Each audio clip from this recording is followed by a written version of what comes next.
శ్రీ సచితానంద సద్గురు సాయినాథ్ మహారాజ్ కి జై.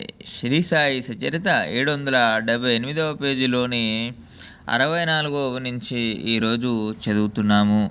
ఎంతగా కాపాడుకున్న శరీరం ఎప్పుడైనా పడిపోవాల్సిందే కదా, మరి అది గురువు చేతిలో పడిపోతే ఇక పునర్జన్మ ఉండదు.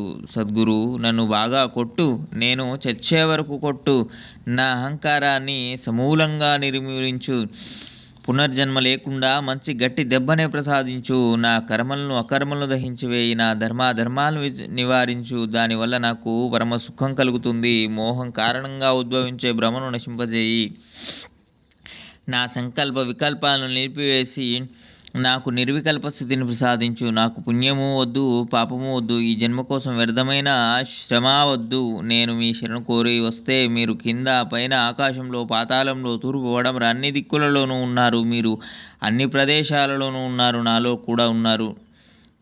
నేను నువ్వు అన్న భేదభావ కల్పన నాకు కష్టంగా ఉంది. అందువలన హేమాడ్ సద్గురు చరణాలను దృఢంగా పట్టుకొని వారికి అనన్య శరణు చొచ్చి పునర్జన్మను పోగొట్టుకుని తనను ఉద్ధరించుకుంటాడు.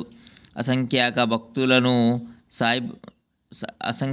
భక్తులను ఉద్ధరించడానికి సాయిబాబా హేమాడ్ పంతును నిమిత్త మాత్రునిగా చేసి తమ ఈ చరితాన్ని నిర్మాణం చేశారు. ఇది అపూర్వమైన విషయం కాదు. ఈ శ్రీ సాయి సమర్థ చరితం నాచే రచించబడడం ఆశ్చర్యం. సాయిబాబా కృప లేకుండా పామరున్నైన నాకు ఇది అసాధ్యం. నాకు సాయితో అనేక సంవత్సరాలు సహవాసం లేదు. సత్పురుషులను అవగాహన చేసుకునే శక్తి లేదు.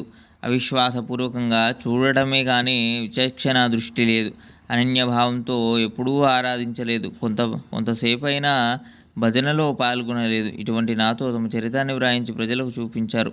తమ మాటను నిలబెట్టుకోవడానికి గ్రంథరచనను నాకు స్ఫురింపచేసి సాయిబాబా తమ ఈ కార్యాన్ని తామే పూర్తి చేసుకున్నారు.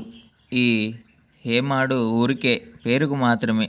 దోమ పర్వతాన్ని లేవనెత్తగలదా? పిచ్చుక సాగరాన్ని ఖాళీ చేయడం శక్యమా? కానీ సద్గురు వెన్నంటి ఉంటే అద్భుతమైన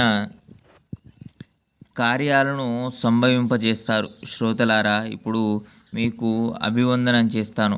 ఈ గ్రంథం సంపూర్ణమైంది.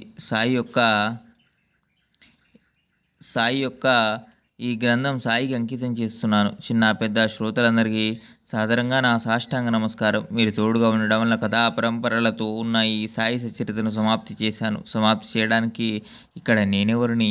ఇలా అనుకోవడం వ్యర్థమైన అహంకారం. సాయియే సూత్రధారులైనప్పుడు ఇలా అనుకోవడానికి నేనెవరిని? దుఃఖానికి మూల కారణమైన ఈ అభిమానాన్ని త్యజించి గురువు యొక్క గుణాలను పదే పదే గానం చేస్తాను. అంతఃకరణానికి బోధప్రదమైన ఈ వాగ్జ్ఞాన్ని సమాప్తి చేస్తాను. ఇక్కడితో ఈ గ్రంథం పూర్తి అయ్యి సాయి కార్యం పూర్తి అయింది. నా మనోభిష్టం కూడా పూర్తి అయ్యి నేను కృతార్థున్నయ్యాను. ఈ గ్రంథాన్ని సంపూర్ణంగా అధ్యయనం చేస్తే మనసులోని కోరిక తీరుతుంది. సద్గురు చరణాలను హృదయంలో ప్రతిష్ఠించుకుంటే భవసాగరం నుండి తరింపబడతారు. రోగులు ఆరోగ్యవంతులవుతారు, దరిద్రులు ధనవంతులవుతారు, సంకల్ప వికల్పాలు పోయి మనసు స్థిరపడుతుంది, దీనిలో ఔదార్యం లభిస్తుంది. ఈ గ్రంథాన్ని మరల పారాయణ చేస్తే పిశాచాల బాధ అపస్మారం తొలగిపోతాయి. కుంటి మూగ చెవిటి వారికి కూడా ఈ శ్రవణం సుఖం కలిగిస్తుంది. అపార శక్తివంతుడైన పరమేశ్వరుని మర్చిపోయి అజ్ఞానం వలన మోహంలో చిక్కుకున్న మానవులు ఉద్ధరించబడతారు.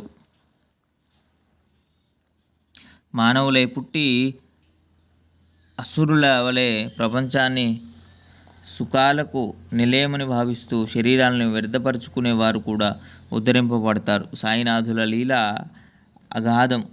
వారు ఈ హేమాడ్ పంతుకు తమ చరణాల్లో శాశ్వతమైన ఆశ్రయాన్నిచ్చి అతనిని తమ సేవను వినియోగించుకొని ఈ సేవను చేయించుకున్నారు. చివరికి జగత్తు నడిపించేవారు, బుద్ధిని ప్రేరేపించేవారు అయిన సద్గురు చరణాలందు అమితమైన భక్తితో కళాన్ని మస్తకాన్ని అర్పిస్తున్నాను. శ్రీ సద్గురు సాయిని ఆధారపణమస్తు. శుభం భవతు.